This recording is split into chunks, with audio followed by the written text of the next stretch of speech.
Saludamos a Daniel Llovera, él es periodista del portal epicentro.tv. Daniel, buenas tardes desde Madrid, buenos días para ti.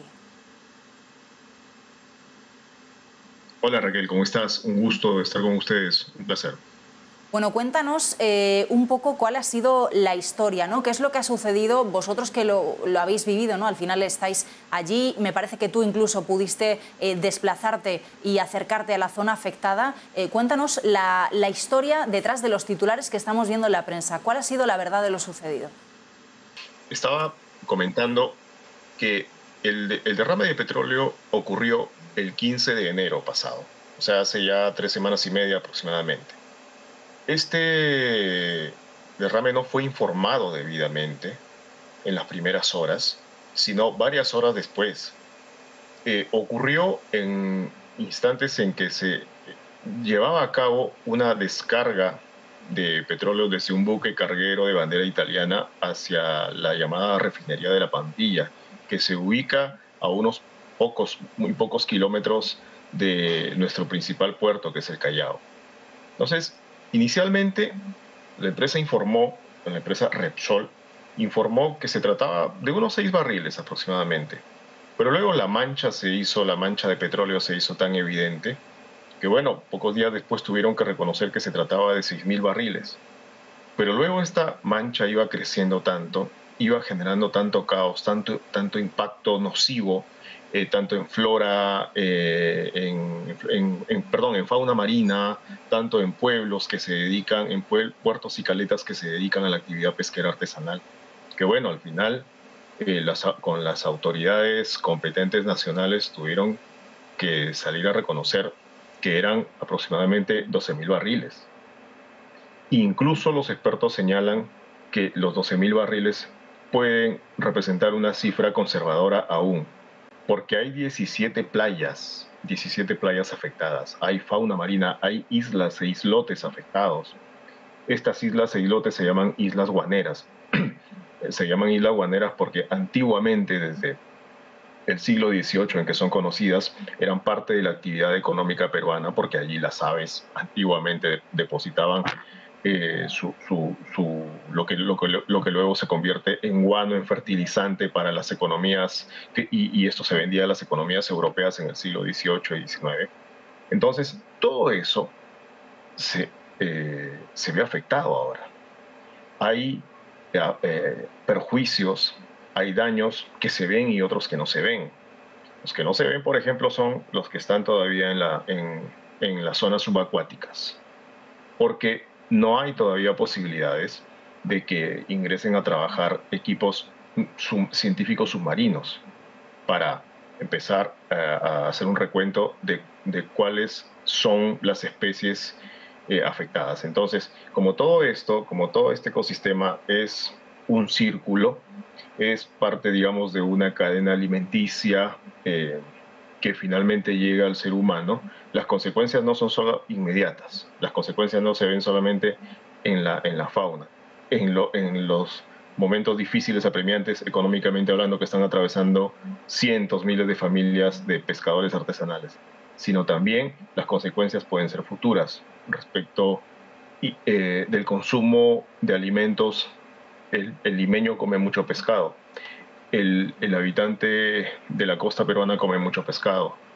Y bueno, esto en este momento no se están haciendo los análisis del caso todavía, pero a partir de algunos meses, cuando el agua empiece a aclararse, no por la limpieza, sino porque sencillamente el petróleo es tan pesado que se va a hundir, allí podría haber consecuencias, señalan los expertos, los médicos, los biólogos, en la salud también de las personas. Entonces, el daño que se ha ocasionado con este derrame en el país es cuantioso, es un perjuicio, es una crisis no solamente medioambiental, no solamente una crisis del ecosistema marino, sino también el daño puede verse en un tiempo, en un mediano plazo, también en la salud de las personas.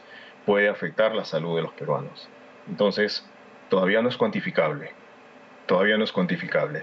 Y la limpieza del litoral La limpieza del litoral se está realizando a paso muy lento, a paso muy lento. Aquí la empresa Repsol, viene siendo muy criticada. Yo sé que el secretario de Estado del Estado español estuvo aquí hace una semana aproximadamente y él dijo algo que también fue muy criticado, porque no fue una afirmación que se ajustara a la realidad. Dijo que el trabajo que viene haciendo Repsol es encomiable y lo encomiable es lo loable, lo encomiable es lo elogiable. Lo que ha ocurrido es todo lo contrario. Aquí no hay nada que elogiar a la empresa Repsol.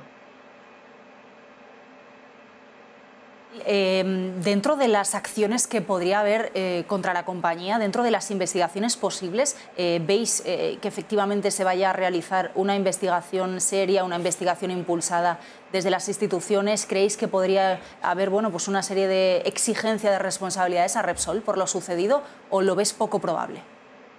Sí, precisamente, por ejemplo, mi medio, yo estuve, mi medio que se llama Epicentro, estuve la semana pasada en una de las islas guaneras frente al mar, a la playa de Ancón.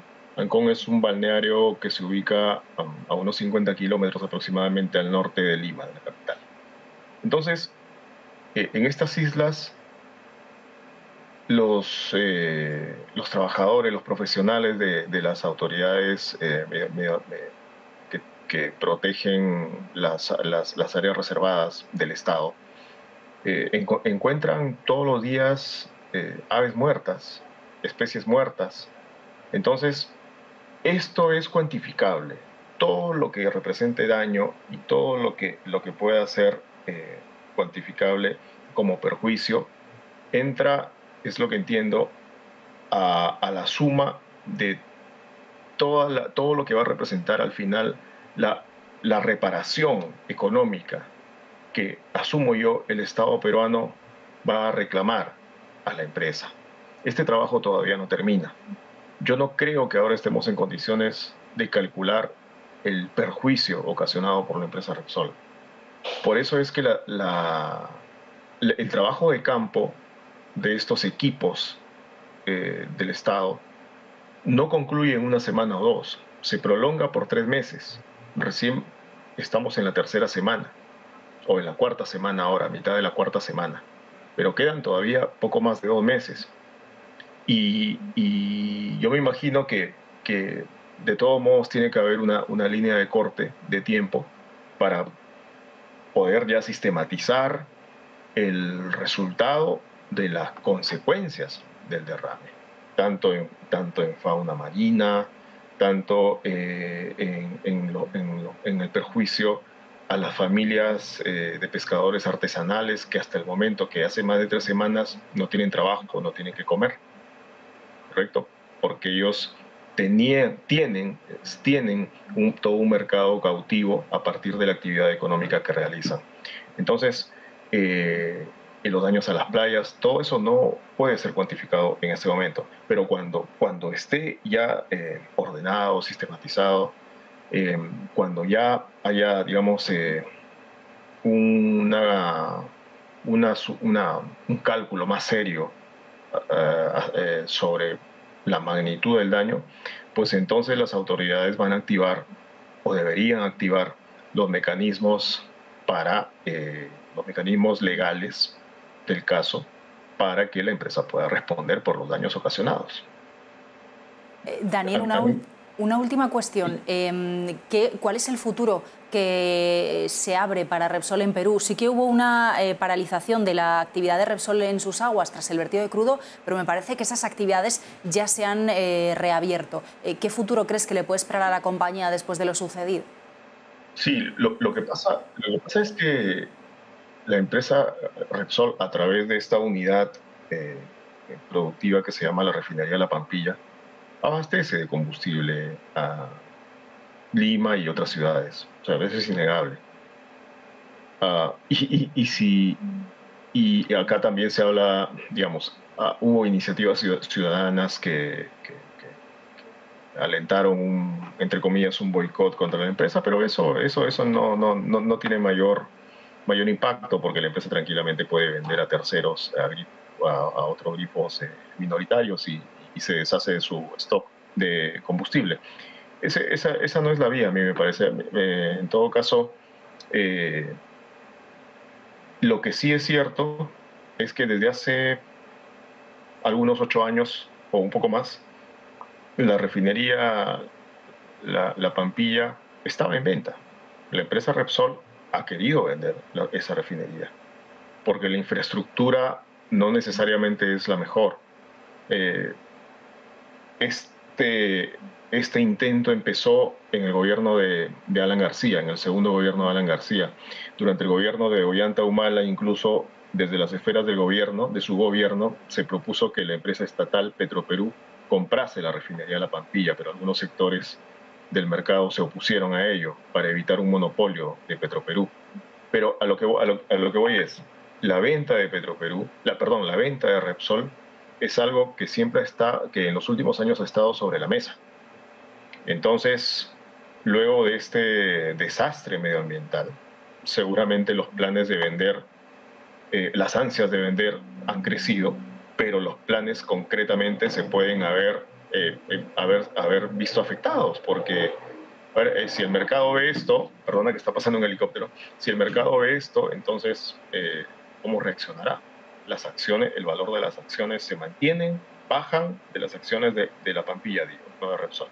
Entonces, es todo un tema, pero lo que sí es que va a afrontar, la empresa sí es bastante posible que afronte demandas no solamente del Estado, sino también de la sociedad civil organizada, de alguna ONG que aglomere iniciativas desde la ciudadanía.